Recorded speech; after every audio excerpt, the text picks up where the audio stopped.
Hola a todos y a todas, bienvenidos a este taller donde vamos a hablar de la metodología Scrum o Scrum, podéis decirlo como queráis. La vamos a analizar en profundidad. Antes que nada me quiero presentar, desde luego, Miguel Ángel Benamellado, me podéis encontrar en LinkedIn, en las redes, en YouTube, bueno, en Google en general, soy muy fácil de encontrar, por supuesto también a través de la escuela.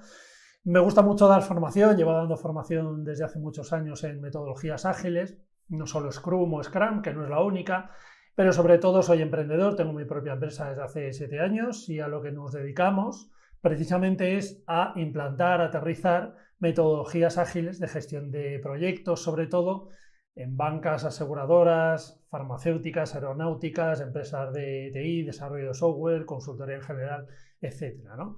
Bueno, ¿qué vamos a ver en este taller? Lo que vamos a recorrer es toda la metodología Scrum y más. Scrum tiene algo muy bueno y algo no tan bueno, ¿no? Que tenemos que superar. Lo mejor que tiene es que es una carcasa, por decirlo así, muy sencilla. Por eso es tan famosa, podríamos decir que es la metodología ágil más conocida de todas. ¿Por qué? Porque lo que es la definición de Scrum es muy sencilla. Prácticamente te habla de unos roles, unas ceremonias, lo que es el ciclo Scrum y poco más, muy poco más. Esa es la buena noticia, es sencillo comprenderlo, ¿no? ¿Cuál es la menos buena noticia? Que tenemos que ver prácticas de, bueno, y si ese es el marco Scrum, ¿cómo se hacen las cosas? ¿Cómo estimo? ¿Cómo planifico? ¿Cómo priorizo un backlog? ¿Cómo trabajo en el día a día de una iteración? ¿Cómo hago la gestión de un equipo de trabajo ágil? Claro, esto Scrum no llega a contarlo del todo porque es tan abierto que poco más o menos que lo que te dice es tendrás tus opciones, hazlo como bien te parezca, ¿no? Entonces, por eso en este taller vamos a dedicar la mayor parte del tiempo al y cómo se pueden hacer esas cosas, ¿no? Porque hay varias alternativas para hacer cada cosa. Vamos a ver aquí lo que es más coherente en un contexto de Scrum o Scrum, ¿no?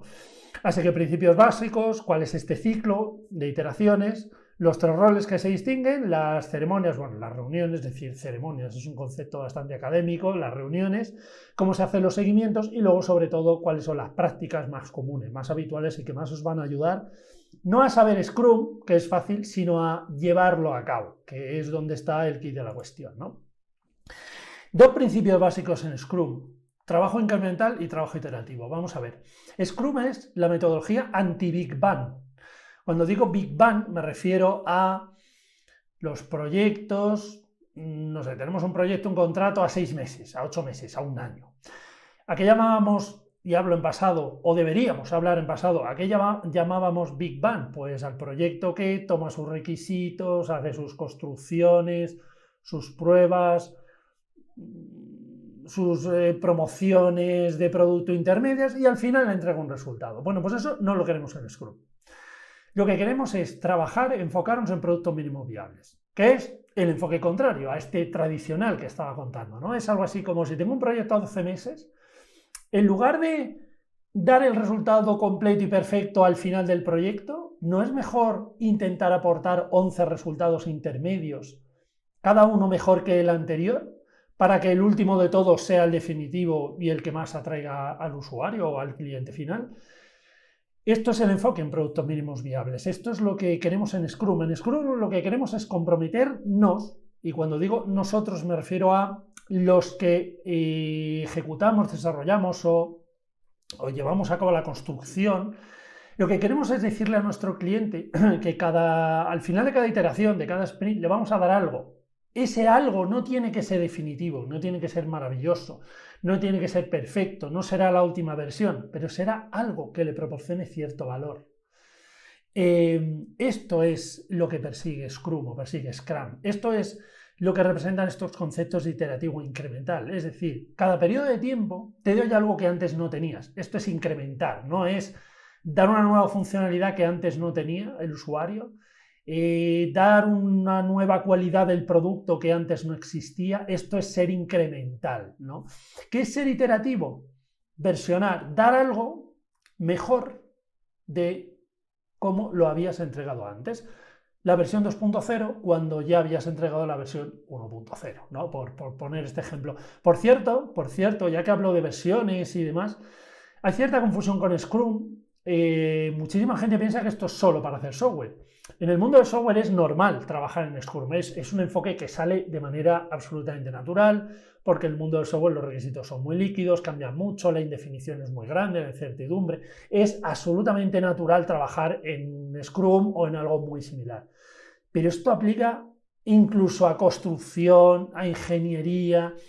Scrum como nombre quizá no se identifique con un contexto industrial, pero por supuesto que aplican metodologías ágiles 90% similares, ¿de acuerdo? También quiero romper ese mito. Scrum no es solo para hacer software. Lo que pasa es que en el mundo de software es absolutamente natural hacer incrementos y hacer versiones nuevas de los requisitos que ya tenemos entregados, ¿no? Así que vamos a quedarnos con estos conceptos de iteración a iteración, que ahora veremos qué es todo esto. Deberíamos incrementar y o deberíamos iterar, ¿vale? ¿Qué es el ciclo Scrum o ciclo Scrum? Es muy sencillo. A ver, en un proyecto lo que queremos es hacer un producto. Vamos a hacer una página web completa, un site completo de un banco o una aseguradora donde los clientes se identifican, contratan productos, ponen incidencias, se dan de baja, hacen comunicación, un montón de cosas, ¿no? Cada una de esas cosas es un requisito. Bueno, pues todos esos requisitos de todo ese gran producto que tenemos que construir le vamos a llamar backlog del producto o backlog a secas. La verdad es que el apellido producto no lo utilizamos en el día a día, eso es el backlog, ¿de acuerdo? El concepto backlog es muy importante, tan importante que sin un backlog no puedes arrancar un proyecto. Ni con Scrum ni sin Scrum. Si no tienes un backlog, no tienes proyecto. Porque el backlog es lo que dispara el trabajo del proyecto. Si no lo tienes, no tienes nada que hacer, por decirlo así, ¿no? Por cierto, tanto más líquido y cambiante sea un backlog, más natural es la aplicación de metodologías ágiles. Si este backlog está muy bien especificado, hay poca incertidumbre, es muy bien conocido, está bien detallado, te aportan menos valor las metodologías ágiles y podrías seguir utilizando las metodologías predictivas, con diagramas de Gantt y estas cosas, aunque veis que pongo expresión de esto me suena un poco a lo antiguo y es así, ¿no? Ya hoy en día, incluso con backlogs bien especificados, nos gusta trabajar en iteraciones ágiles, las cosas como sean, ¿no? Creo que en el futuro todos y todas, en todas las industrias, vamos a trabajar con metodologías ágiles, es una cuestión de tiempo, ¿no? En ciertas industrias solo se trabaja ya con metodologías ágiles, innovación, TI, no solo software, todo lo que tiene que ver con proyectos de conocimiento es 100% prácticamente todo ágil, ¿no? Bueno, tenemos este backlog de producto completo y de lo que se trata es decir, bueno, ¿eso lo quiero como un Big Bang al final? ¿O entrego todo o no queremos nada?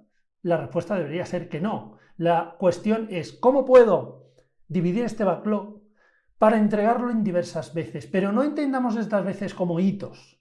Scrum no es un método para decir, primero voy a entregar la documentación, después voy a entregar el diseño, después voy a entregar la implementación, después lo voy a pasar por un ciclo de pruebas y después se lo voy a dar al usuario. Eso no son los ciclos de Scrum, eso no es trabajar en iteraciones. Eso es trabajar en los hitos clásicos, donde en un año tienes 4 o 5 hitos clásicos. Eso no lo queremos. Queremos el enfoque contrario. Lo que queremos es, de estas propiedades, requisitos, historias de usuario, de este alcance, llamarle como queráis, ¿qué puedo entregar en primer lugar sin tener que entregarlo todo? Ah, pues mira, como es un sistema web para un usuario, podemos entregar el login para acceder al sistema, la contratación y la consulta de contratos o pólizas. Bueno, para hacer eso no hace falta hacer las reclamaciones o las bajas o los informes de no sé qué. Bueno, eso tiene pinta de producto mínimo viable. Pues esa parte del backlog lo entendemos como un sprint backlog, es decir, esto lo podemos hacer como bloque, como entrega, con su documentación, su análisis, su diseño, su construcción, sus pruebas y finalmente se entrega. Cuando lo entregues, eso no es el producto final completo, no es el producto perfecto, no es la versión definitiva, claro que no, luego vamos a iterar y luego vamos a incrementar, pero eso es un producto mínimo viable, que vale algo. Tu cliente no tiene todo lo que necesita, pero tiene que unos usuarios pueden entrar a un sistema y le pueden contratar, aunque no tengan otro montón de cosas. Seguramente vuestro cliente diga, me viene bien tener eso, no tengo que esperar otros 11 meses para tener eso aunque me des todas las funcionalidades completas. No, dame esa parte porque esa parte me aporta valor. Eso es lo que buscamos en un ciclo de una metodología ágil como esta, como Scrum. Lo que hacemos con ese sprint backlog, esa sección del backlog que queremos hacer en un sprint, es estimarla y decir, bueno, para hacer esto, ¿cuánto necesitamos? ¿Una semana, 2 semanas, 3, 4 semanas? Depende del número de personas que tienes, depende de cuántos requisitos quieres hacer en ese sprint, depende de cuánto pesa cada requisito. Aquí en Open Webinars tenemos talleres donde os enseñamos a estimar el peso de una iteración de un proyecto ágil. También tienes que tener en cuenta ciertas cosas de las que hablaré también después, porque Scrum no lo deja del todo claro. Yo os propongo, sin duda, que montéis un roadmap de proyecto donde todas las iteraciones sean iguales. No hagáis proyectos donde una iteración dura una semana, otra dura 2, otro dura 3, la siguiente dura 4, la siguiente dura 1, porque pierdes el concepto de velocidad. La velocidad es el número de puntos que cierto equipo de trabajo puede hacer cada cierto periodo de tiempo. Cada cierto periodo de tiempo, una iteración. Si haces iteraciones más largas y más cortas, pierdes la referencia. Es como si estás haciendo un viaje en coche y mides la distancia que haces cada media hora y luego de repente la mides cada 2 horas. A lo mejor en 2 horas has tenido más descansos, has tenido más atascos o menos. Mídela siempre cada media hora y obtén la velocidad media de esta forma periódica. Es como poner en marcha un metrónomo, ¿no?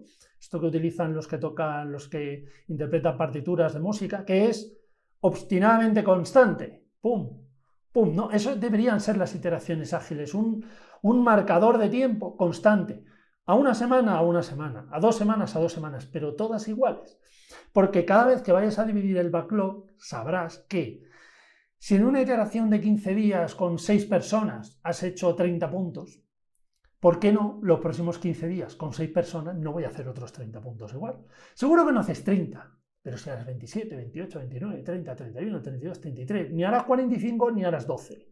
Eso es la velocidad que queremos buscar. Es una forma de decir, si mi backlog pesa 500 puntos y he visto que en una iteración puedo hacer 50, ¿por qué no voy a hacer este proyecto en 10 iteraciones? ¿Por qué no? Tiene sentido, siempre y cuando pueda mantener el equipo. Si cada iteración dura 2 semanas y tengo que hacer 10, pues este es un proyecto de 20 semanas. Ya has puesto fecha, ya tienes costes, es la forma de estimar y de planificar este tipo de proyectos, ¿no? En cuanto a lo que es la ejecución, de lo que dice la metodología, ¿no? Ese sprint backlog lo introduces en un sprint. ¿Esto qué quiere decir? Desde mi punto de vista, lo que yo os propongo, que utilicéis un tablero Kanban para hacer esto. También lo vamos a comentar ahora seguidamente, ¿no?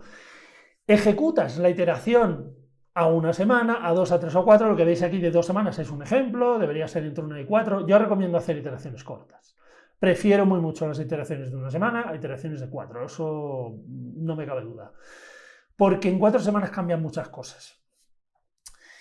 Y si haces iteraciones largas, como el contenido de una iteración no debes tocarlo una vez iniciada la iteración, si negocio, el product owner o como quieras llamarlo, viene y te pide un cambio hasta que no acaba la iteración actual, no vas a tener capacidad de respuesta. Claro, si tu iteración dura un mes y te llega un cambio al principio de la iteración, vas a esperar a tu cliente no solo un mes para incorporar el cambio, sino que hasta que no acabe la siguiente iteración seguramente no hayas podido implementar ese cambio. Le vas a hacer esperar casi 2 meses. Claro, si haces iteraciones de una semana, como mucho, los cambios muy urgentes tienen un tiempo de espera de semana y media. No tiene mucho que ver semana y media con 2 meses, dependiendo de ciertos contextos y negocios, 2 meses puede llegar demasiado tarde, ¿no? Así que yo siempre recomiendo intentar acortar iteraciones. Incluso hay metodologías ágiles como programación extrema, que sí que es concreta para hacer software, cuyas iteraciones duran un día. O sea que esto se puede llevar al extremo si quieres, ¿no? Entonces, durante esas 2 semanas ejecutas este sprint backlog con las dailies, ahora hablaremos de las ceremonias, y al final de la iteración obtienes este producto potencialmente entregable, como ponen aquí, un producto mínimo viable. Es el concepto que en realidad utilizamos, ¿de acuerdo? Este es el ciclo Scrum, no tiene secretos. Tengo un backlog completo del cual cojo una sección, que lo ejecuto en una iteración, consigo un producto mínimo viable, me voy a por la siguiente iteración. Siguiente sección del backlog, lo ejecuto en una iteración, consigo producto mínimo viable, me voy a la siguiente iteración. Es como poner en marcha la máquina de hacer iteraciones. Por eso digo que si encuentras una velocidad sostenible, es mucho mejor idea que todas las iteraciones sean iguales que no que las vayas cambiando, porque entonces pierdes la referencia de la velocidad. No es cierto que en una iteración de 2 semanas hagas exactamente el doble que una iteración de una semana. Eso es como decir que con 10 personas trabajamos el doble que con 5. Matemáticamente, académicamente puede quedar genial, pero sabemos que eso no funciona de esa manera, ¿no? Yo recomiendo, creo casi que es de obligado cumplimiento, os podría decir, que todas las iteraciones sean iguales, ¿vale? Esto en cuanto al ciclo, no tiene mucho secreto, se entiende muy fácil. En cuanto a los roles, es una de las cosas que Scrum menos aprieta, quiero decir, que lo dejas súper abierto, te dice, necesitamos una persona que conozca mucho este proceso de lo que estamos hablando, que sepa lo que es un backlog, que tenga muy claras las buenas prácticas y buenas ideas de cómo escribir requisitos, cómo se puede estimar, cómo se puede planificar, que trabaje en los desatascos, ¿no? Que haga estas colaboraciones con terceros para que el equipo tenga lo que necesite, coordine la comunicación con el Product Owner, mueva el proceso, lleve a cabo las retrospectivas, de todo esto iremos hablando ahora, ¿no? Bueno, este Scrum Master o líder ágil, el concepto que no gusta nada en Scrum es jefe de proyecto, jefa de proyecto, no pega, no pega. Este concepto de jefe o jefa de proyecto no quiere decir que no sea un puesto de trabajo que existe. Seguro que en muchos puestos de trabajo es el titular, jefe o jefa de proyecto. Me refiero al sabor del rol. En metodologías ágiles, especialmente en Scrum, este es un rol facilitador. Si es una persona que quiere asignar trabajo a las personas del equipo, no casa con esta metodología. Aquí estamos pensando mucho más y mejor en trabajar con tableros tipo Scrum Kanban, donde la gente se asigna el trabajo. Tienes un flujo de tareas que se mueve, pero son las personas del equipo las que mueven el trabajo. No el jefe de proyecto el que asigna el trabajo a las personas. Eso es antinatural en una metodología como Scrum. Es mucho más un líder facilitador, ¿no? Académicamente le llamaríamos maestro de ceremonias, pero la gente nadie dice eso. Es el líder de proyecto, el líder facilitador o Scrum Master, si queréis.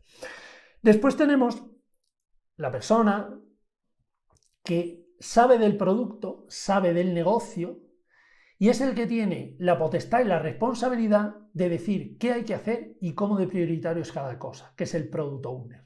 Digamos que es el dueño del proyecto, no solo el dueño del producto, como dice el literal de este rol, ¿no? Porque las consecuencias de que el proyecto vaya bien o mal se van a repartir, pero no solo las consecuencias le van a caer si el proyecto sale mal a quien ejecuta mal el proyecto, porque no cobrará, se penalizará, vale, pero el Product Owner también, porque no tiene su producto si el proyecto no sale bien. También quiero romper mitos con esta figura. En primer lugar, todos los libros de metodología dirán que es uno o una, un señor o una señora, que es una persona. Ojalá fuera siempre una.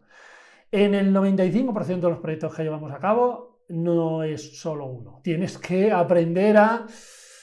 si tienes el responsable de tu cliente de transformación digital y tienes el responsable de producto, el responsable de producto quiere que la interfaz web haga muchísimas cosas.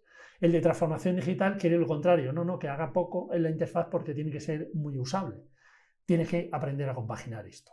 Es verdad que académicamente es uno, pero digo, es un poco el mundo ideal. El líder facilitador del equipo de proyecto tiene que aprender a lidiar con la realidad que es tener más de uno. Eso sí, si os certificáis como Scrum Master en cualquiera de los tests que queráis hacer, decir que es uno. Eso que lo tengáis claro, ¿no? Eso es un ideal, es un paradigma de decir, todo lo que tenga que ver con producto, todas las dudas de negocio, de producto, deberían entrar por un proxy, por un embudo, que sea un canal de comunicación único. Esa es la idea del Product Owner, ¿vale? Y el tercer rol no es una persona, es un conjunto de personas que es el equipo de trabajo. También se dice mucho por ahí en la bibliografía, un equipo de, ¿cómo les llama?, de especialistas generalizados. Esos son conceptos contrarios, ¿no? No le demos vueltas al apartado académico, vamos a la realidad. De lo que se trata es de que el equipo de trabajo necesita tener perfiles distintos. Esto de que necesito un conjunto de personas iguales, ¿eso de dónde viene? Eso es falso. Los equipos ágiles no son personas iguales. Tienes, si estamos hablando de hacer TI, un maquetador, uno que sabe de hierros, otro que sabe de cloud, el arquitecto, el de Java, el de .NET, el de base de datos, el científico de datos y el de pruebas y el no sé qué. Claro que tienes perfiles totalmente distintos, porque eso es un equipo. En un equipo de fútbol que gana partidos, todos no son iguales. Cada uno tiene cierta especialidad. Pues claro que sí. Es que eso es un equipo, sea ágil o tradicional, y por supuesto los equipos de Scrum son así. Lo que pasa es que la idea es que uniendo el conocimiento de todas las personas que componen el equipo, deberíamos ser capaces de completar ese backlog. Esa es la idea. Claro que en el mundo ideal queremos que cuando una persona especialista, no sé, en desarrollar interfaces visuales, se queda sin tarea, que se ponga a hacer pruebas si las pruebas están sin hacer. Claro que queremos eso, pero eso no solo lo dice Scrum, eso lo dice el sentido común. Eso es la experiencia y el sentido común de gestionar un equipo de personas. No porque estés o no estés con Scrum, o con un Kanban, o con un tablero, o con una metodología tradicional. Vamos a sacar un poco las cosas y a ponerlas donde les pertenecen, ¿no? Por favor. Así que solamente 3 roles. Product Owner, Scrum Master, equipo de trabajo. Fácil.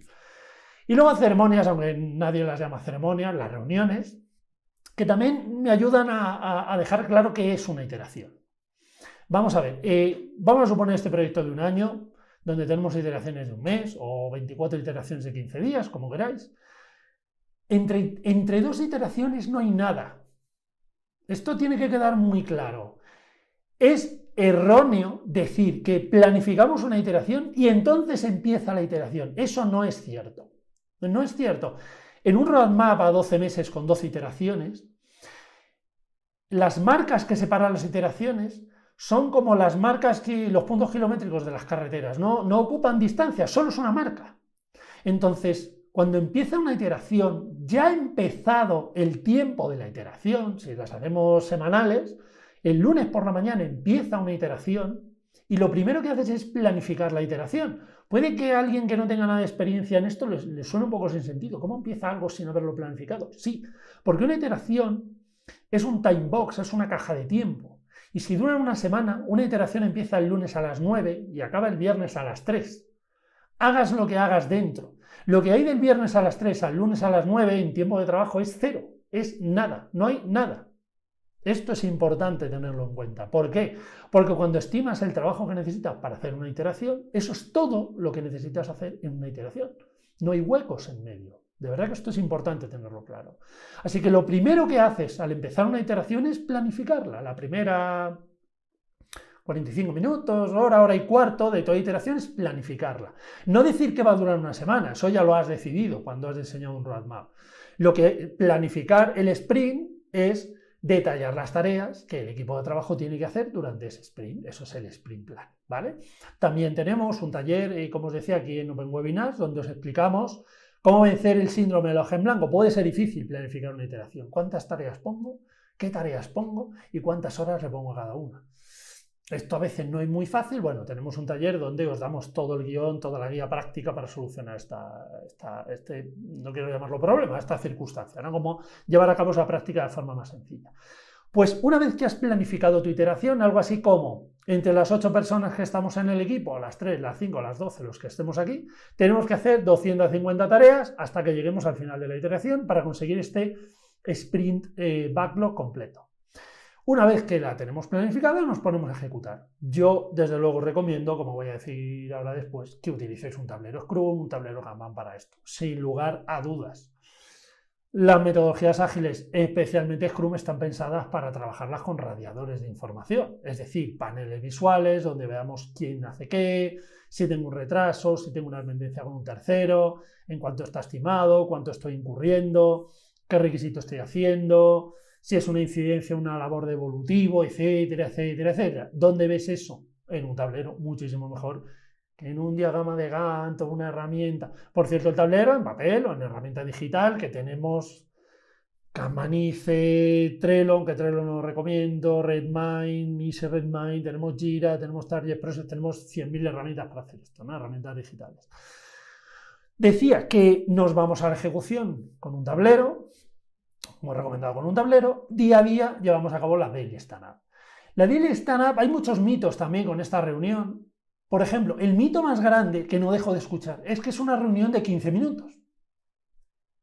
Pensar eso, de base, es un error. Esto puede que sorprenda a más de uno. ¿Cómo que no? Si he visto 100.000 veces que dice que es una reunión de 15 minutos. No es cierto del todo.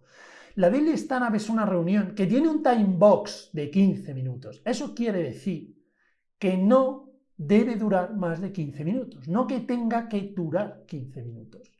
Si tú en un equipo de trabajo de 5 personas vas a esta reunión Es una reunión en la que cada persona del equipo solo tiene que decir 3 cosas: qué hice ayer, qué quiero hacer hoy y si tengo algo que me esté parando, si tengo algún problema. A veces una persona en medio minuto lo tiene resuelto. ¿Qué hice ayer? Pues hice una interfaz, hoy voy a hacer la siguiente, porque además veis en el tablero que es la tarea que me he asignado esta mañana y no tengo nada que me detenga, la verdad. Si no pasa nada, pues trabajaré hoy en esa tarea. ¿Qué he tardado? 10 segundos. Si somos 5 personas, ¿qué nos lleva esto? ¿1 minuto y medio? ¿2 minutos? ¿3 minutos? ¿5 minutos? ¿Por qué tenemos que quedarnos sentados 10 minutos? No, es que como la reunión dura 15 minutos, estamos esperando a que se acabe los 5 minutos. Es absurdo decir que la daily dura 15 minutos. Lo que hacemos es que le ponemos un time box que nos obligamos a que la daily no dure más de 15 minutos para ir al grano. Si una persona tiene un problema, ayer hice esto, hoy me quería poner a hacer esto, pero me he quedado parado porque es que no me compila, o no sé hacerlo, o falla, el caso es que no sé. No te pones a arreglar el problema en la daily. Lo que estás haciendo es transmitir que tienes un problema a tus compañeros y compañeras del equipo para que digan, pues mira, yo ayer hice una cosa parecida. Cuando acabe la reunión, me siento contigo y lo solucionamos. Para eso es la daily. Es un equipo que tiene cierta costumbre de trabajar así. No necesita ni de lejos 15 minutos para una daily.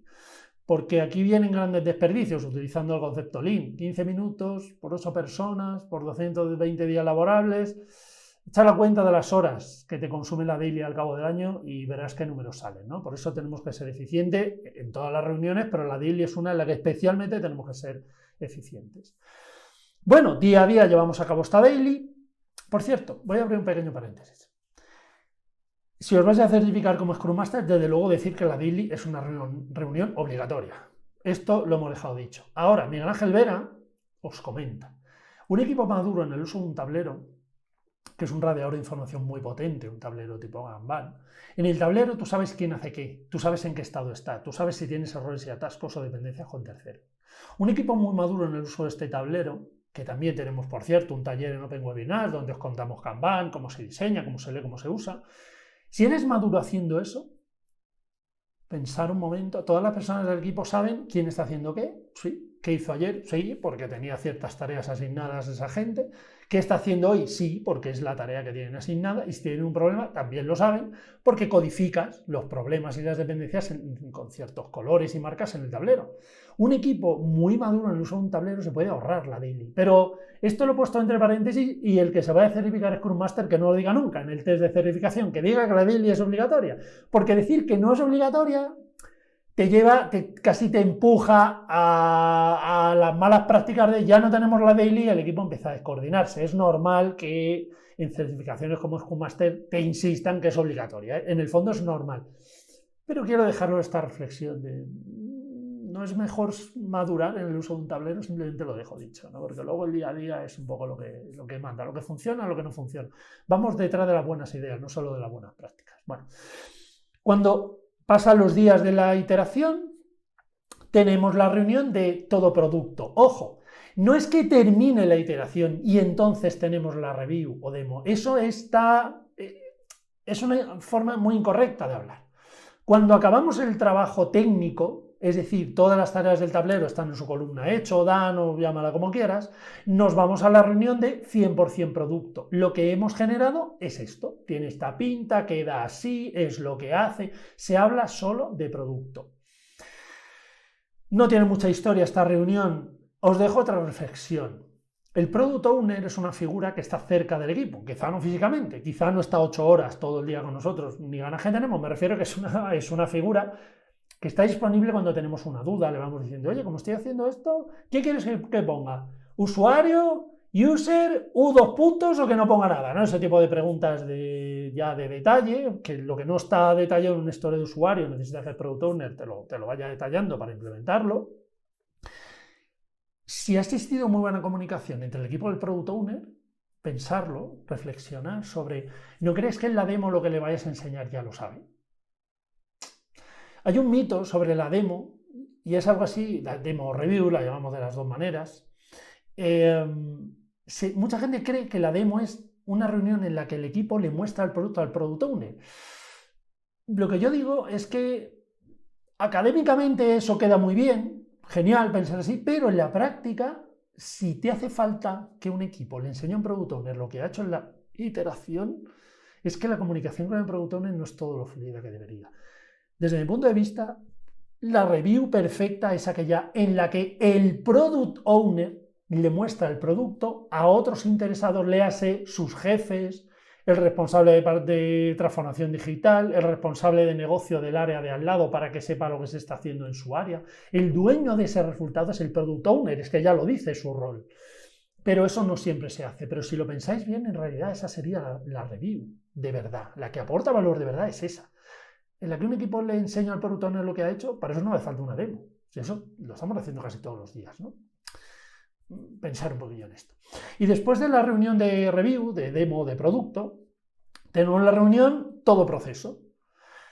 Se hace siempre después de la demo, ¿por qué? Porque depende de que en la demo te hayan rechazado, hayas tenido un KO, hayas tenido case, hayas tenido case con ajustes, sin ajustes, vas a la retro, bueno, ¿cómo lo hemos hecho? No técnicamente, sino nuestro proceso funciona, ¿qué podemos hacer más? ¿Qué podemos hacer mejor?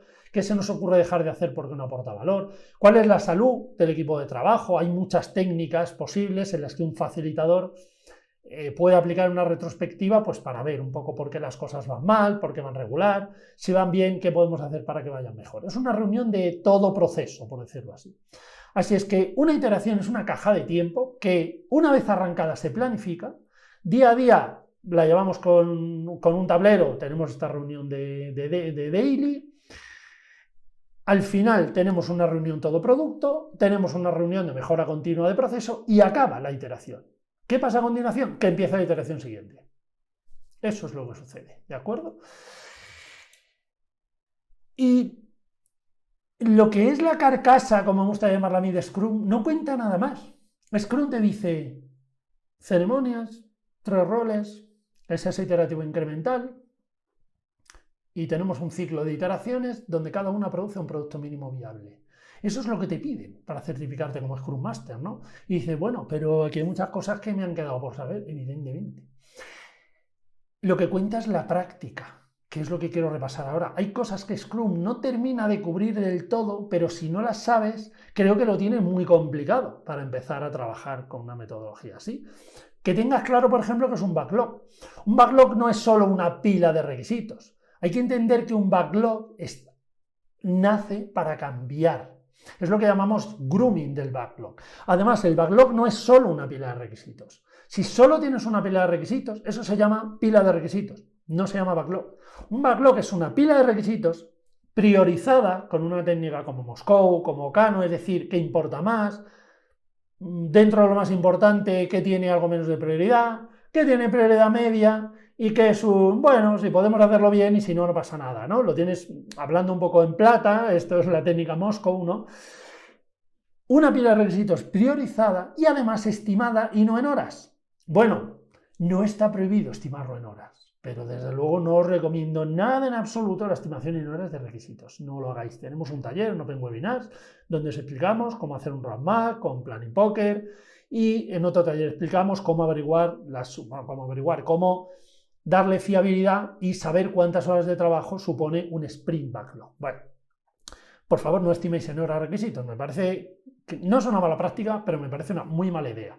Estimarlo en puntos con un Planning Poker, generar un roadmap y después sí estimar en horas las tareas de detalle en un tablero Kanban para hacer cada requisito solo de una iteración. Creo que esa es la buena idea. Entonces, un backlog son las 3 cosas. Una pila de requisitos priorizada por su valor de negocio y estimada en puntos. Lo he dicho al principio, con un backlog puedes hacer nacer un proyecto, sin un backlog no puedes hacer nacer un proyecto, porque no puedes hacer un roadmap, ni un plan de entregas, ni generar un tablero. Pero es que el backlog son estas 3 cosas. Pila de requisitos priorizada y estimada en puntos con un Planning Poker, ¿vale? Esto es un backlog. Os recuerdo la forma de estimar en puntos con Planning Poker, como contamos en un taller en Open Webinars. Estimación relativa por afinidad, no estimación absoluta. Algo así como si tengo que subir un rascacielos de 100 plantas y no tengo la lección aprendida de cuánto tardo en subir 100 plantas, plantéate cuánto tardas en subir 10 y si no lo sabes, plantéate cuánto tardas en subir una y entonces digamos que traslada esa estimación con los rangos, con ciertos buffers de descanso o de gestión de riesgos, ¿vale? Estimación relativa y por afinidad, donde estimamos el tamaño de los problemas. Por eso utilizamos las tallas, aunque yo personalmente prefiero utilizar los números de Fibonacci, ¿no? Pero un problema es de talla pequeña, mediana, grande, súper grande. Luego esto se traslada a horas, porque los problemas más grandes requerirán más horas de trabajo, pero eso en el tercer horizonte de planificación, que es el Kanban, es el tablero de trabajo. Así que estimación relativa y por afinidad, en puntos, importante, cuando llevamos a cabo el Planning Poker, ¿de acuerdo? También no es práctica obligatoria, pero me parece muy buena idea escribir los requisitos en forma de historias de usuario. Alguien puede decir, pero es que mis requisitos no están escritos como historias de usuario, están escritos como una especificación. El sistema hará, eso es una especificación, ¿vale? No es una mala práctica. Lo que pasa es que las historias de usuario, que por cierto es una expresión que no me gusta nada, deberían llamarse historias de personas, porque en la práctica ágil de personas identificamos a los arquetipos de los destinatarios que van a utilizar el producto que genera el proyecto. Bueno, estos arquetipos serían las personas, o arquetipos directamente, deberían llamarse usuarios de arquetipos, no, historias de arquetipos, no historias de usuario, porque decir historias de usuario parece que solo sirve cuando utilizamos el concepto usuario de un sistema de información. No, las historias de usuario se hacen hoy en día hasta para diseñar coches, ¿no? Pero bueno, es un concepto que ha aterrizado, se ha quedado y tendremos que llamarle así, ¿no? Las historias de usuario me parecen mucha mejor idea que las especificaciones. Porque una historia de usuario, si la escribes en un cartón, como este ejemplo por las dos caras, el requisito es lo que está adelante, ¿no? Pues como usuario necesito acceder al sistema, identificarme contra un sistema. Eso es obvio, esto es un login, claro, un login sirve para identificarte contra un sistema. El 90% de las veces la cara de delante de una historia de usuario es obvia. Lo interesante es lo de detrás, que son los criterios de aceptación. Tendrá una parte donde introdujo el usuario. Introduciré la password y si el usuario y la password no concuerdan, no me dejará entrar. Y si el usuario y la password sí concuerdan y está registrado en el sistema, sí me dejará entrar. Eso es en realidad lo que define el requisito. Por eso me gustan las historias de usuario. Escribir requisitos en forma de historias de usuario, porque eso es el guión de la review. Cuando vas a los interesados, o solo al product owner, como os decía antes, pensar un poco en esto, ese es tu guión de la reunión. Bueno, vamos a ver que como usuario necesitamos acceder, vamos a comprobar que como usuario accedo y lees el requisito y te vas a la cara de detrás y lo lees en la demo. Introducimos un usuario, introducimos un usuario. Introducimos una contraseña, introducimos una contraseña. Por cierto, criterio de aceptación. Pone que la contraseña cuando la escribamos no se puede leer, aparecen asteriscos. Comprobamos que aparecen asteriscos. Si no aparecen asteriscos, está mal hecho, es un K. Le doy a aceptar y el usuario que me ha metido está registrado en el sistema. Eso que estamos viendo en la imagen sirve como guión. No hace falta que hagamos un documento que se llame guión de la demo, que luego sea el acta que la gente firma. Hay muchos mitos en Scrum, y es que nos dicen que no hacemos documentación. No es manía, no es que odiemos hacer documentación, es que aplicamos el concepto Lean de si un documento no hace falta hacerlo, dedícate a hacer otra cosa que aporte un poco más de valor. Si el guión o el acta de una demo no necesitas hacerlo porque ya lo tienes escrito en tus requisitos, no lo hagas. Porque además de que no nos enamora hacer 4 horas de documentación que no aporta mucho valor, ¿para qué vas a estar 4 horas o 2 horas o media hora haciendo eso cuando puedes estar media hora haciendo otra cosa más útil para todos? Ese es el concepto, ¿no? Hay otros mitos, como que somos los de los post-it y tal. Bueno, eso puede ser un poco verdad, pero ya dejo caer que no todos los radiadores de información se hacen con post-it. Esto que quede claro. Y menos hoy en día, cada vez trabajamos más online y demás, ¿no? Historias de usuario me parece una buena idea, no solo una buena práctica, ¿no?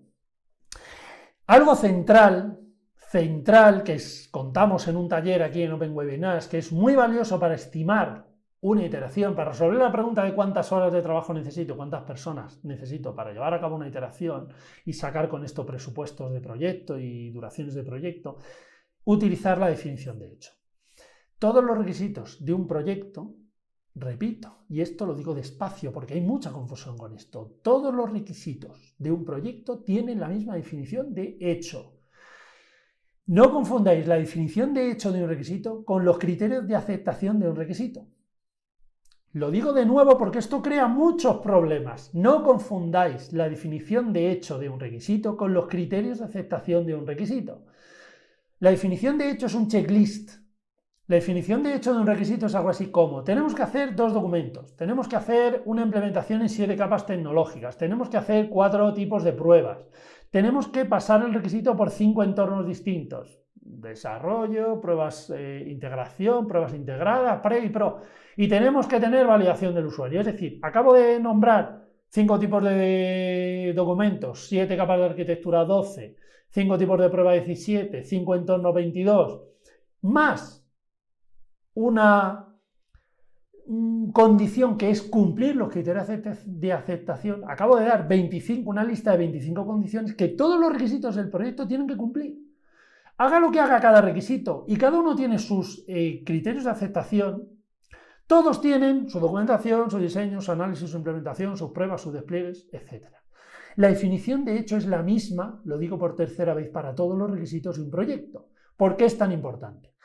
Lo que yo propongo, y esto no lo dice el libro de Scrum, pero yo lo propongo fehacientemente, es: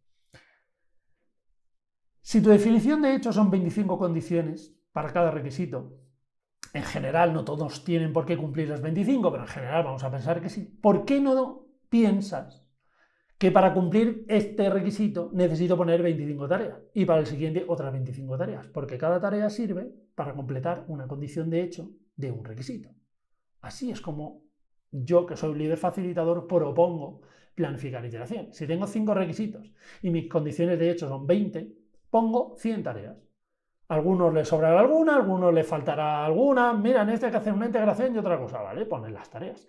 Y esas tareas pequeñas, donde una tarea es algo tan pequeño que solo resuelve una condición de hecho de solo un requisito, eso sí nos atrevemos a estimarlo en horas. Eso es lo que contamos en el taller de planificación de la iteración, aquí en Webinars. Cómo aterrizar eso y hacer eso bien, para que cuando dices, en esta iteración necesito 260 horas de trabajo, que sea una estimación creíble. Y es muy importante que sea creíble, para cuando llegues a la demo, que de verdad lo tengas hecho, done, hecho, quemado, cumplido. Esto es la definición de hecho, ¿de acuerdo? Por eso un poco este chiste, ¿no? El chico debe ser algo así como un desarrollador y le dice a la responsable de proyecto y dice: bueno, lo tengo done, está hecho. Claro, y le dice la chica, se pone a apuntar: ah, perfecto, lo podemos llevar a producción. Y entonces dice el chico: espera un momento. Entonces no estaba hecho. Eso es el hecho. Hecho es quemado. Quemado, que es el concepto que utilizamos en el burn down, ¿no? El trabajo que quemamos es el trabajo que llevamos al hecho. Es el trabajo que está cerrado, terminado, quemado, del que te puedes olvidar, que está resuelto, finalizado, no te tienes que preocupar más. Eso significa hecho. Si alguien dice: espera, entonces no está hecho. Está medio hecho y habrá alguna tarea que esté por ahí en el tablero Kanban, volando en alguno de los estados, pero que no está hecho, ¿vale? Por eso, y no es casualidad, la columna de la derecha de los tableros, ¿cómo se llaman? Done. Los famosos tableros To Do, Doing y Done, que no se ven para mucho porque solo una columna Doing no aporta valor, pero lo importante es que esa Done de la derecha utiliza ese concepto, es precisamente lo que quiere decir, por eso esa columna se llama así, ¿no? Entonces, tampoco cuenta demasiado Scrum el cómo pongo en marcha ese ciclo. Claro, ahí habría un gráfico donde dice: cógete un sprint backlog, trabaja 2 semanas y me das un producto mínimo viable. Ya, bueno, ya, ¿y cuántas iteraciones pongo? ¿No? Pues por ejemplo, tienes un backlog de 310 puntos, que has votado en un Planning Poker. Vamos a suponer que hemos estado haciendo proyectos similares donde en cada iteración hacíamos 25 puntos. Recomiendo meter un buffer, sé que el 20% es muy exagerado, ¿no? Para cuando tengas incidencias, riesgos y demás. Así que quitas un 20% del 25 y te queda una velocidad de 20 puntos por iteración. ¿Qué son iteraciones extra? Esto tiene muchos nombres. Se suelen llamar sobre todo iteraciones de consolidación. Personalmente no me gustan, pero bueno. Algunas empresas, algunos proyectos hacen 5 o 6 iteraciones, Scrum normales, que generan producto mínimo viable, y luego hacen una iteración en la que no producen producto. consolida el resultado de 4 o 5 iteraciones anteriores para a lo mejor integrar con otro subproducto y hacer una entrega a producción en ese momento. Es ese tipo de iteración en la que pasa el tiempo, consumes tiempo y recursos, pero no haces una entrega de producto mínimo viable. Bueno, suponemos que tenemos 3 de esas. Suponemos que hacemos una iteración 0, donde montamos un poco el tinglado, como nos gusta decir, servidores, herramientas, alquileres de máquinas, o si estás haciendo un hotel, compra los materiales, trae las excavadoras, lo que sea, eso es la iteración 0, y que hemos estimado, con esta duración de tareas en horas, que cada iteración la llevamos a 2 semanas por el volumen del equipo de trabajo que tenemos disponible. ¿Cuánto dura este proyecto?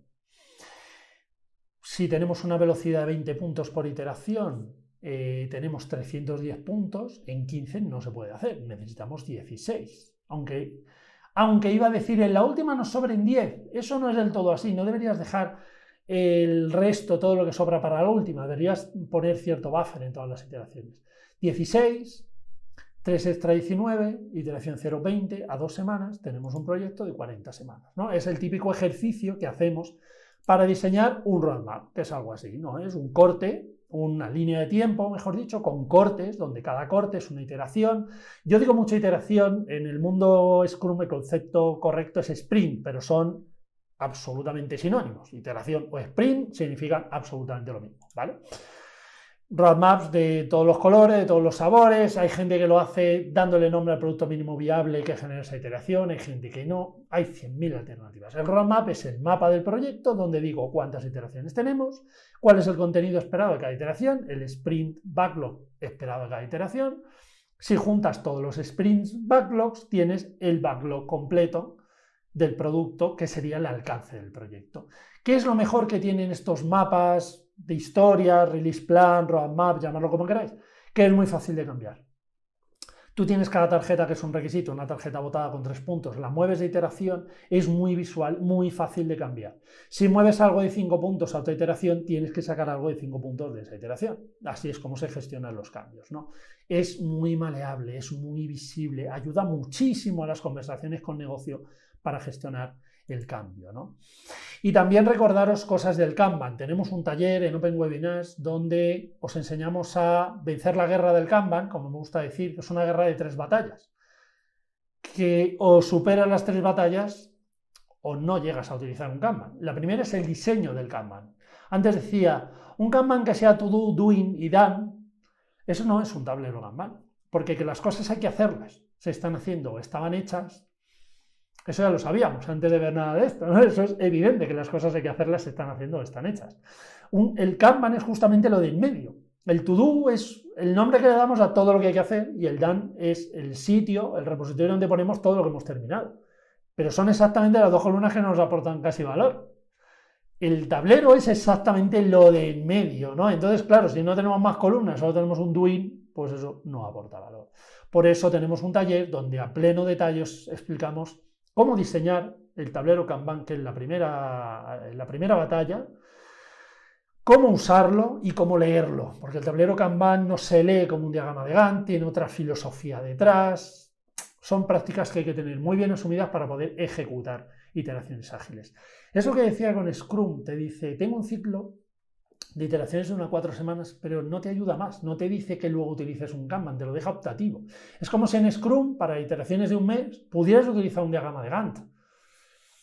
Yo conozco empresas que hacen eso, pero es una solución antinatural, no es el camino al que vamos. Vamos a radiadores de información donde los equipos se autoorganizan y para eso tenemos los Scrum Kanban, ¿vale? ¿Qué diferencia entre Kanban o Scrum Kanban, si queremos ponerle este apellido? Que el Kanban es la gestión de capacidad de una serie de personas para ir resolviendo un pool de trabajo que entra en el to-do, concepto general. El Scrum Kanban es el Kanban de una iteración de Scrum, es decir, es un Kanban donde lo que hay en el to-do, cuando lo llevemos al done, significa que podemos hacer la demo de esa iteración. No hay mucha más diferencia. Aunque hay mucho contenido académico en los libros sobre Kanban, Scrum Kanban, esa es la diferencia práctica. No perdáis 2 minutos más en darle 100.000 vueltas a esto que no tiene más. Kanban en la modalidad que queráis, con columnas, con subcolumnas, secciones de error, cómo señalas atascos, cómo señalas dependencias, cómo señalas estimados, cómo señalas incurridos, cómo señalas dependencias, decía, con terceros, entre tareas. entre requisitos. Os contamos en el taller aquí en Open Webinar sobre Kanban cómo puedes hacer un Kanban multiproyecto, cómo puedes gestionar tus incidencias y no solo tu evolutivo con un tablero, ¿de acuerdo? Esto lo puedes llegar a enriquecer muchísimo el tablero Kanban, ¿no? Cuanto más lo enriqueces, más te ayuda a solucionar el problema del día a día.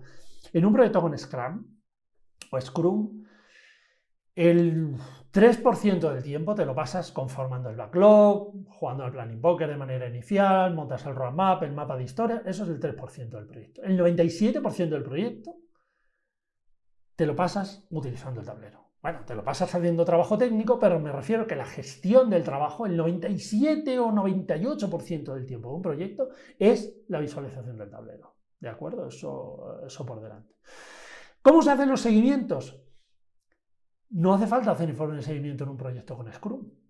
Si has planificado, si has estimado tus requisitos jugando al Planning Poker, tienes una serie de puntos y dices, bueno, si tengo un backlog de 500 puntos, tengo 10 iteraciones de 50 cada una, mi línea ideal va de 500 a 0, en cada iteración tengo que consumir 50, pones la línea real y eso es tu informe de seguimiento. Si la línea real va por encima de la ideal, es que vas más despacio. Si la línea real va por debajo de la ideal, es que vas más deprisa. Aquí vemos que este proyecto aceleró en la primera mitad, después tuvo una parada, después tuvo que retrabajar porque de repente subieron los puntos pendientes y luego es sospechoso que al final tengan una gran bajada donde llega justo al 0 al final después de haber ido considerablemente retrasados. Bueno, esto es un informe de seguimiento normal y corriente de un proyecto con Scrum, un proyecto con iteraciones en general. No necesitas el informe de seguimiento, no lo hacemos en un proyecto con Scrum. Claro, no. Es desperdicio utilizando el concepto académico de Lean, ¿no? Bar down de múltiples tipos. También tienes la opción Burn-up. Puede ser curioso, el Burn-up en sí mismo es más útil, porque tiene una ventaja, y es que si el backlog cambia, como en este ejemplo, ¿no? Un backlog pesado en 100 puntos, tu cliente te llega con más presupuesto y te pide más requisitos que pesan 20 puntos, tú puedes volver a subir ese límite en un burn-up, ¿no? Y la línea roja ahora va persiguiendo el nuevo límite porque el backlog ha crecido. Eso en un burn-down no puedes hacerlo, tienes que tirarlo porque el punto inicial nació donde nació y si cambia tienes que tirarlo. Sin embargo, utilizamos mucho más el burn-down. Creo que es un poco por el enfoque psicológico de que el burn-down le da importancia a cuánto te queda. ¿Cuánto me queda para llegar al 0? No tanto cuánto llevo hecho, que es más el burn-up. El burn-up es como la suma de lo que llevas hecho. Eso está bien. Pero en Scrum lo que te importa es que consigas el producto mínimo viable cada vez o no. Lo que llevo hecho está bien, pero ¿cuánto me queda para el mínimo viable? ¿Lo consigo o no lo consigo? Eso es muy del burn-down, ¿no? Yo creo que ese punto de vista nos gusta mucho a los que trabajamos así. Y por eso, aunque a veces lo tenemos que tirar y volver a hacer, por eso creo que el burn-down nos convence bastante más, ¿no? Y luego algún comentario sobre las retrospectivas. No hagáis proyectos en Scrum sin hacer retrospectivas. Está claro que la planificación de iteración es obligatoria, si no sabes lo que tienes que hacer. La daily, ya sabéis que es obligatoria, pero os he hecho un paréntesis sobre mi opinión. Bueno, depende del uso del tablero que sepas hacer. La demo es obligatoria, pues si no presentas el producto mínimo viable, es que no tienes producto mínimo viable. La retro también es obligatoria, no os la saltéis, porque es lo que mantiene la salud de un equipo de trabajo.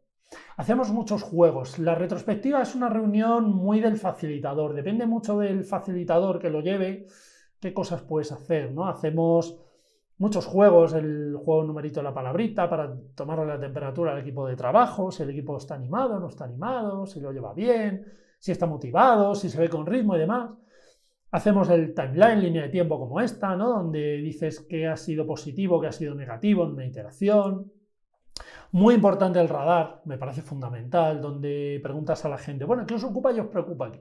Pues la relación con el Product Owner, vale. El cómo nos ayuda como facilitador, vale. Las herramientas técnicas, los entornos de trabajo, la definición de las historias que no están bien o dejan de estar. Yo qué sé, en nuestro conocimiento técnico, todo esto, ¿no? Pones, digamos, esos ítems, esas dimensiones, pones un punto central y luego haces una votación en grupo con el puño de 5, votación de 0 a 5, llamadlo como queráis. Si sois 10 personas y el máximo es 50 porque cada uno tiene 5 votos, pues si una dimensión sale 43, que es conocimiento técnico, es que os sentís fuertes. Vuestro conocimiento técnico parece que es muy bueno. Si en la relación con Product Owner salen solamente 12 puntos de 50, es que hay que mejorar mucho, ¿no?, la relación con el Product Owner. Este radar no lo hace el facilitador, lo hace el equipo. El facilitador, digamos que solo es el escriba, ¿no?, es el secretario que transmite en un papel lo que está diciendo el equipo. Esto sois vosotros, si sois un equipo definido por vosotros mismos. Está claro que, bueno, sin meternos en el detalle, este equipo es equilibrado y tiene dos grandes carencias. Bueno, vamos a trabajar en mejorar esas dos grandes carencias, ¿no? Serían estas dos de la izquierda, no sé muy bien qué pone, pero el detalle es lo de menos, esto es un radar, es la interpretación del equipo por el equipo. Entonces sabes dónde tienes que atacar a tus puntos débiles. Lo digo porque ya no hacemos los DAFOs ni cosas de estas tan clásicas. Hoy en día gamificamos mucho más este tipo de análisis, ¿no? Hay empresas en las que hacemos radares mucho más trabajados, con mucha más dimensiones y niveles de detalle, ¿no? Porque al final la retrospectiva yo siempre las termino con un juego que es el hacer más, hacer menos, dejar de hacer, empezar a hacer. Veis aquí el ejemplo, hay gente que pone una quinta sección que es keep doing, yo no. Porque lo que no vas a dejar de hacer, lo que no vas a empezar a hacer, lo que no vas a hacer más y lo que no vas a hacer menos, es que lo vas a seguir haciendo. Entonces me parece un poco desperdicio de tiempo repetir todo lo que vas a seguir haciendo, que además suele ser lo más largo, ¿no? Bueno, cada uno, ¿veis? Como digo, cada uno tiene su estilo, cada facilitador tiene su forma de hacerlo, ¿no? Hay otros que lo hacen con caritas o de una buena idea, algo que no entendemos, bueno, hay diversas variaciones, ¿no? Porque la retrospectiva es la reunión donde aplicamos el enfoque Lean. De Lean hay muchos libros y bibliografías. Al final es una idea, y es, ¿por qué no hacemos más de lo que funciona y menos de lo que no? Si ese documento que llevamos escribiendo 4 meses a nadie le importa, ¿por qué seguimos escribiendo ese documento? Sin embargo, si esto cada vez que lo hacemos da muy buen resultado, ¿por qué no insistimos en hacerlo más? Eso es una retrospectiva, eso es lo que queremos buscar. Si hemos hecho la línea de tiempo, hemos hecho el radar, etcétera, vamos a hacer aquí lo que a mí me gusta llamar en este radiador un plan de mejora accionable, para que cuando vengamos el lunes que viene, ya la siguiente iteración, esto no es una lección aprendida para dentro de otro proyecto, y yo qué sé cómo será el siguiente proyecto. El término lecciones aprendidas entre proyectos está muy bien en los libros como PMBOK, lo digo yo como certificado PMP, pero en la práctica no es lo que te da de comer. Lo que te da de comer, lo que te hace funcionar bien es de una iteración a otra. En el corto plazo, ¿qué puedo cambiar?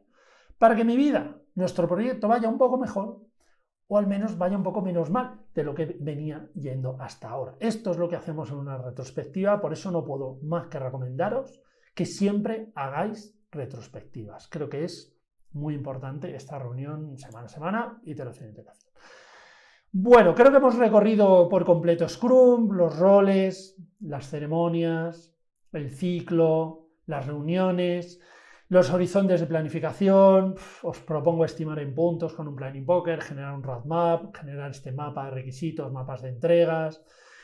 Os propongo que ejecutéis iteraciones en un tablero Kanban y que respetéis cosas como la retrospectiva, ¿no?, que es la que mantiene el ritmo, mantiene el ánimo del equipo. Hay muchos juegos y muchas prácticas gamificadas que podemos llevar a cabo que yo creo que nos ayudan muchísimo a mantener esto vivo en el día a día, ¿no? Acabo como empecé, es lo bueno y lo malo de Scrum, que es una base muy sencilla, por eso es archiconocido. 3 roles, iteraciones, iteración incremental, 4 ceremonias sencillas de entender y ya está, no tiene más. Vale, pero luego, ¿cómo lo hago, no? Estima con Planning Poker, hace un roadmap, utiliza un tablero, lleva a cabo retrospectivas con juegos dentro. Este tipo de cosas son las que luego hacen funcionar a metodologías como Scrum. Y bueno, espero que os haya quedado bastante claro. Eso sí, este tipo de metodologías son empíricas, es decir, puedes leer lo que quieras, puedes escuchar este taller 10 veces, pero se aprende haciendo, andándose hacia el camino, ¿no? Así que os animo a que incorporéis algo de esto. No tiene por qué ser de 0 a 100, cuidado. Podéis incorporar cualquiera de estas cosas al ámbito laboral y si algo funciona, incorporar algo más. Hay cosas que siempre se pueden empezar a hacer. ¿Por qué no hacer una retrospectiva? Aunque trabajáis en tradicional con un diagrama de Gantt, planificaciones predictivas, seguir con ello, seguro que os está funcionando. O no, pero es lo que estáis haciendo. ¿Por qué no hacer una retrospectiva el próximo viernes? ¿Por qué no? 45 minutos, 1 hora. qué estamos haciendo bien, qué podemos hacer más, qué podemos hacer menos, ¿por qué no? Eso siempre aporta valor, es barato, se tarda poco tiempo, ¿por qué no? ¿No? Tanto si trabajáis presencialmente con personas como si estáis online, esto se puede hacer, ¿por qué no? ¿No? Pues muchísimas gracias a todos, a todas, espero que os haya gustado este taller y nos vemos, me contactáis a través de la escuela, LinkedIn o como queráis. Un saludo a todos y muchísimas gracias.